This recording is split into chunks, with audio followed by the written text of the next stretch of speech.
боз ҳам дастандаркорони маъракаи муҳорибаи деринтизори Ҳабиб Нурмагомедов ва Тони Фергюсон далел ё баҳона ёфтанд, то аз тамошои нерӯозмоии ду тан таҳамтани ҷаҳоншумул роғибони онҳоро маҳрум созанд.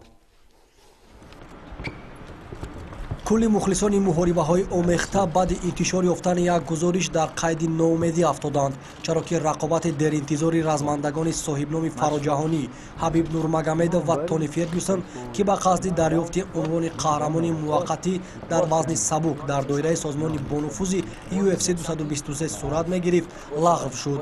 тибқи гузориш далели ин тасмимро масъулини маърака ба ҷароҳат гирифтани Тони Фергюсон рабт медиҳанд. ҳамакнун дар баробари Ҳабиб Нурмагомедов рақиби дигар размандаи амрикоӣ Макс Холлоуей ба арса мебарояд. дар ин бора президенти созмони UFC Дана Вайт расман иттилоъ дод.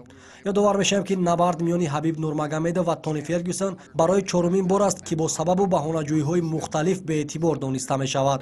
ғолиби ин ҷуфт баҳри дарёфти унвони қаҳрамонӣ дар вазни сабук бо барандаи феълии унвони мазкур варзишгари тавонои ирландӣ Конор Макгрегор қувва хоҳад озмуд.